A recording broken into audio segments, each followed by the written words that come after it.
How do we promote peaceful and sustainable societies, inclusive of everybody? Sustainable Development Goal 16 has this very goal. It in fact is related closely to the origins of the United Nations in the beginning, in 1945.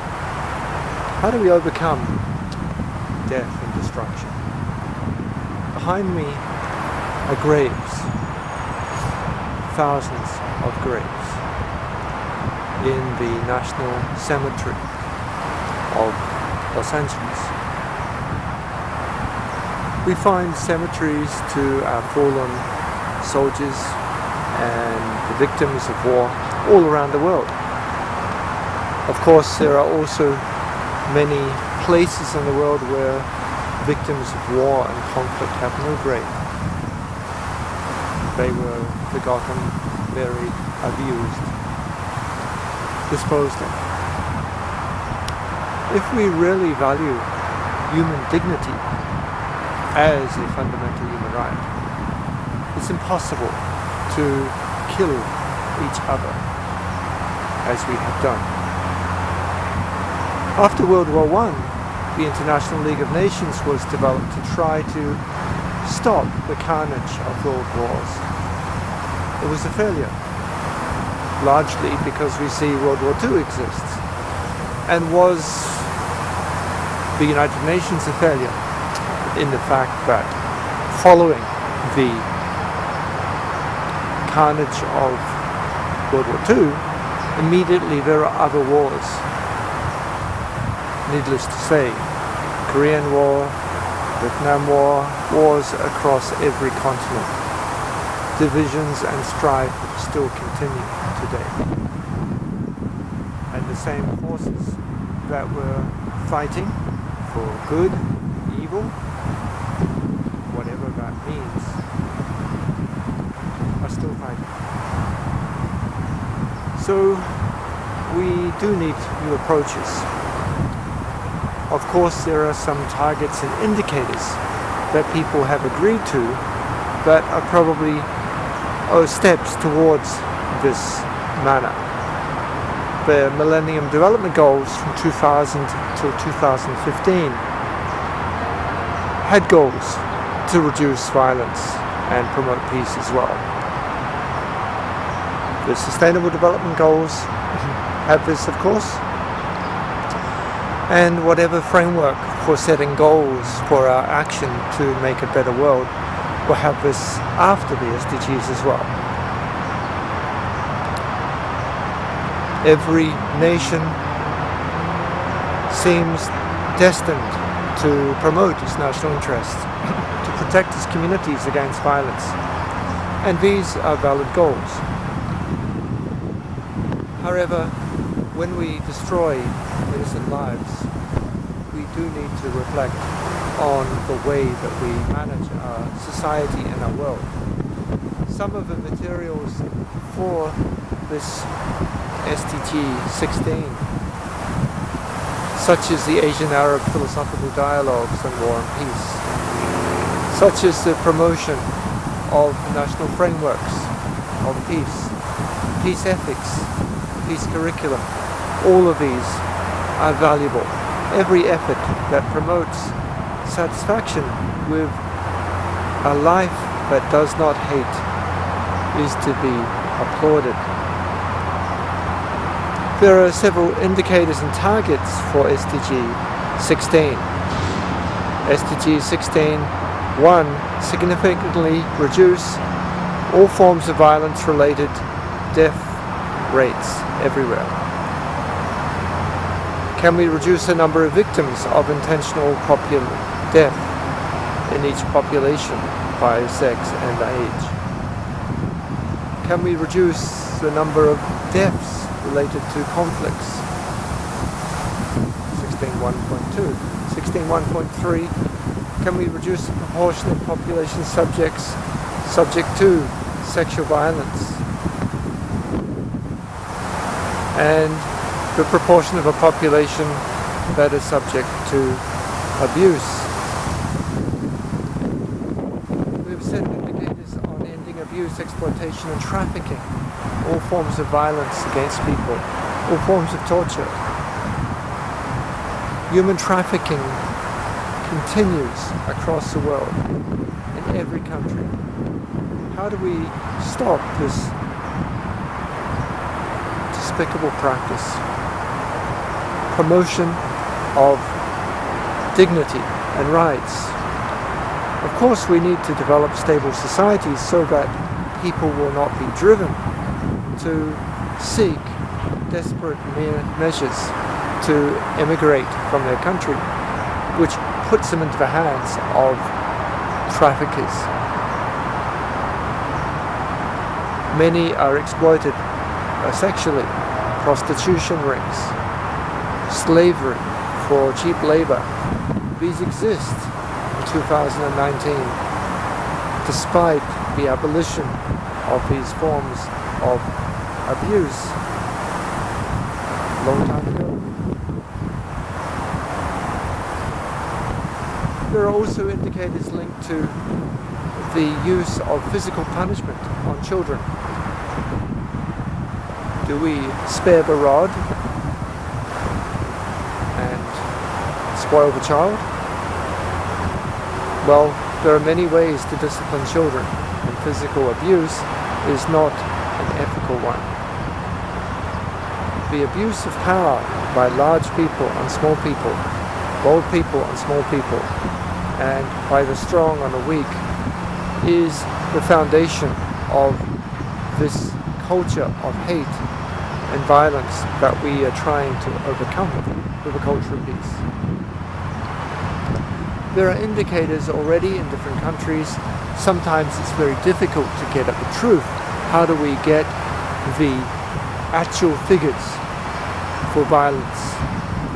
How do we promote transparency when these topics are taboo, even in the same families or the communities? People don't want to admit that this happens, that it does happen. 16.3 is a set of goals to look at the promotion of the rule of law at national and international levels and to ensure equal access to justice for all. Do we all have equal human rights? Intrinsically, yes we do, but we're not able to express these, and many people are not able to gain these rights. This again is an abuse. We need to promote access to good forms of justice. How do we form a separation of powers of government between the presidential powers, the parliamentary powers, the judicial powers? These separate forms of government are very critical for oversight. And in some countries we're seeing this being lost. We really need to promote this in order to have a sustainable future. Most countries in the world have constitutions. There are several which do not, such as United Kingdom and New Zealand. Yet there are also many other countries which do not promote their constitutions themselves. Those which don't have constitutions still have charters of human rights, ways to promote human rights and to value that. We need to think about that. If we have a human rights charter, what human rights should we include? We have the Universal Declaration of Human Rights of 1948. We also have several conventions. The Convention on Civil and Political Rights, the Convention on Socio-Economic Rights. Not all countries have ratified these, even if they were to follow them. And some countries who follow them largely have not ratified them. So we need to think of the way to implement these human rights into laws. How do we get rid of corruption? That's very critical.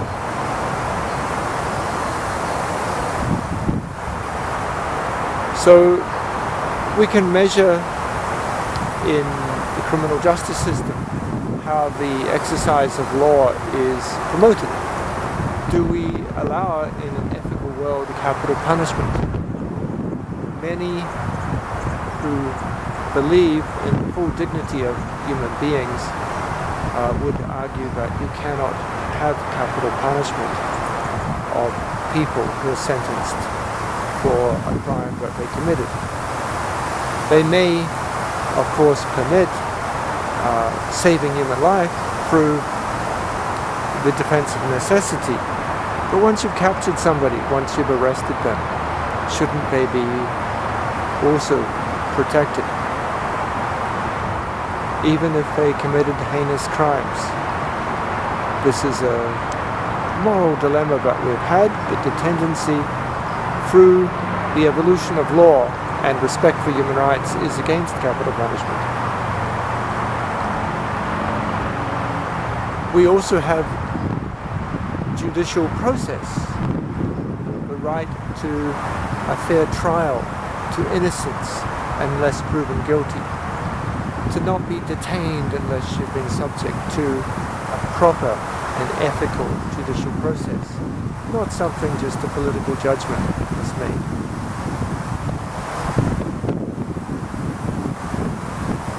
Section 16.4 talks about illicit financial and arms flows, strengthen the recovery and return of stolen assets, and combat all forms of organized crime. It makes us question, of course, do we need arms sales at all in an ethical world? It's not without note by many that the countries who hold the veto power on the United Nations Security Council are among the world's largest arms suppliers. So do they profit through wars and weapons? The military-industrial complex? Is there actually an incentive to make peace? Or actually an incentive to try and promote sales of arms, of fighter jets, bombers, of warcraft, aircraft carriers, missiles, many things which have carnage around the world. The more unstable our institutions are, more of them will buy arms and weapons.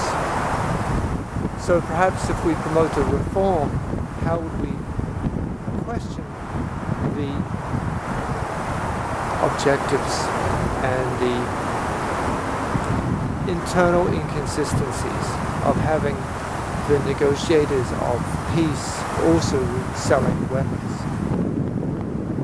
So many paradoxes.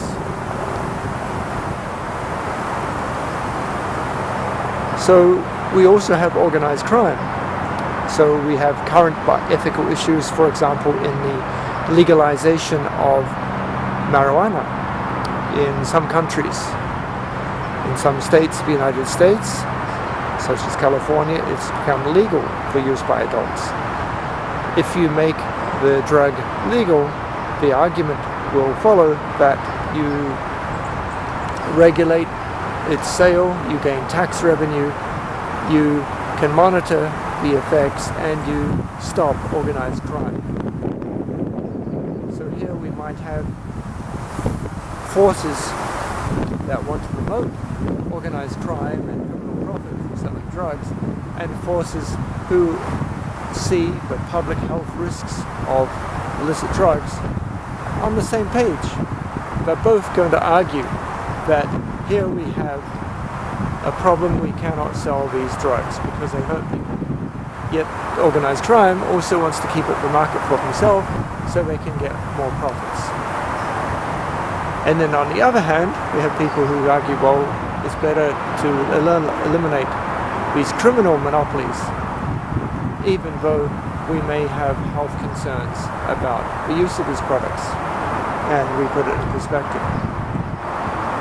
So people like myself who do not use marijuana and are against these types of drugs would find it still working towards a more peaceful society in order to legalize such systems for those who wish to use, and trying to reduce the amount of income for criminal gangs who really commit many heinous operations and destroy people's lives and have much more violence about the selling of these products. So we will see tendencies over time. We've seen bans of the prohibition on alcohol, still in some countries, and bans on certain other substances. Doesn't mean we should legalize everything, but it certainly makes us reflect on what are we going to do as a society. So 16.5 is substantially reduce corruption and bribery in all their forms. Corruption and bribery are endemic in so many countries in the world. There are corruption indexes which are very useful for teaching of these materials. You can look at examples, case studies of corruption, definitions of what is corruption, how many public officials are asking for bribes. I've been in some countries where even inside the government departments, to move a document from one desk to another desk, you must pay the worker a bribe. To release publicly available services, you need to issue a bribe. This corruption is a tremendous barrier to equality and justice. We have indicators, of course. We can ask businesses who want to operate in the country. They have to be practical. They have to pay bribes if they want to operate, or they just leave the country. So the system goes on and on. Occasionally we have politicians who campaign on the promise to reduce corruption. It's a very laudable goal, and something which we must be set up on, that everybody needs to be part of this. 16.6 is develop effective, accountable and transparent institutions at all levels. So we need an approved budget by national and local governments. How do you spend money? It should be accountable. How do you check the finances? It should be accountable. And we can see many under-the-counter dealing, lobbying by companies who want to achieve something that they're really interested in. They'll pay politicians certain amounts of money to vote or not to vote. 16.7. Ensure responsible, inclusive and participatory and representative decision making at all levels. So this again, decision making, we have education of society, so people can make their positions and make arguments based on evidence to try to see how they can promote their position. How do we develop sound legislation, public service, national distributions of resources across the country, not just to those who are wealthy? Another set, 16.8, broaden and strengthen the participation of developing countries in institutions of global governance. What are institutions of global governance? Well, we have the United Nations as one, but we also have World Trade Organization, WTO, World Bank. We also have many multinational organizations, some regional development banks. How do we ensure representation of people? Is it really possible to have a good representation? It should be, but it doesn't seem to always be. We can see in the UN, where one country has one vote, officially, many rich countries bribe smaller countries. This is sort of a legacy of colonization. It continues with different interests. So rich countries can pay a certain country for development assistance aid for voting with them on different regimes. 16.9, talks about legal identity for all people, including birth registration. In some countries, people are not registered because they may be trying to avoid taxes. At the time of the one-child policy in People's Republic of China, there was a number of children who were not registered because there would be a tax disincentive or penalty for the parents who had more than one child. So we may also have other forms of pressures to hide the children that are born. So ideally everyone needs to be registered. We have many international refugees who are not given protected status in the countries that they go to, yet they may have lived there for 15 or 20 years. They need to have national health insurance, access to education, to college, to pensions. They contribute. 16.10 is talking about ensuring public access to information and protecting fundamental freedoms in accordance with national and legislation and international instruments.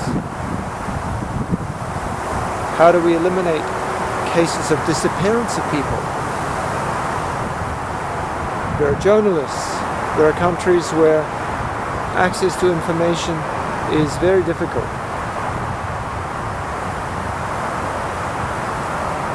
So we need to build up the capacity in every country for developing these goals. 16.8 is international cooperation for building capacity at all levels to prevent violence and combat terrorism and crime. How do we have independent judiciary?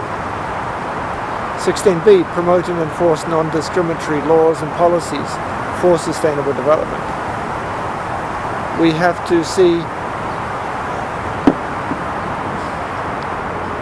in the world there is so much discrimination. How do we avoid this discrimination? This is really critical. Okay? It's unfair to discriminate based on any capacity, whether it be sex, genes, gender identity, intelligence, your habits. It's wrong to discriminate. Yet, people do.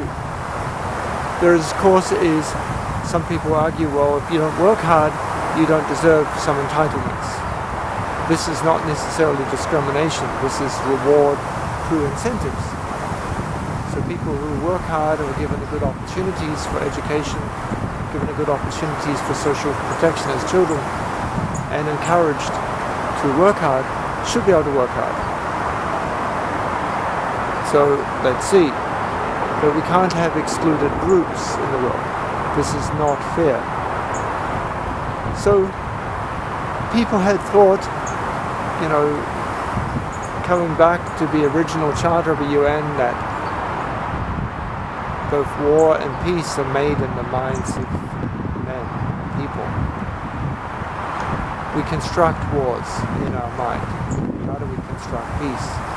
Isn't the dignity of life to construct something beautiful? And I think that's a really critical lesson. Ironically, we can see here a beautiful construction from chaos. Isn't it interesting that we have people who served in the army or military or air force, often in chaotic conditions, organized in gravestones, headstones that run out in every direction. The sad thing is, there are so many cemeteries around the world where people passed away. Some of these people served in different wars, and some of them buried here in distinction. Others may be buried overseas in the sites where they died. So you can see a number of people in the trees. If we look at the legacy of people that served in wars, psychologically and physically, many people are suffering deeply. Yet here at the end, they will have an organized headstone, an organized gravestone. So we can thank them for their service. But the irony is, many are here are conscripts. Why did they get forced to fight in the war? Is this the price of freedom that we have? It's a sad price. We have to move into social structures which are organized. Social systems giving space to each person, like this, equality. So as we walk along, we see people are given equal space, order. But the real lives of people are much more messy, much more difficult. There's a lot of irony here. There may not be weeds growing in the grass here. It may be very nicely mown. Let's hope that our society will realize sustainable development goals. Freedom from hunger, from thirst, from discrimination. If we do these things, we may have less wars, less violence, less terrorism, less affronts to human dignity. So I close with this scene. I hope you'll find the resources for SDG16 useful, and I do hope that you'll be able to contribute your own. This material has no political or religious or nationalistic ideology. It's open for everybody. Everyone in the world faces this irony and sadness of those who die through violence and who suffer through discrimination. Let us build a more peaceful world.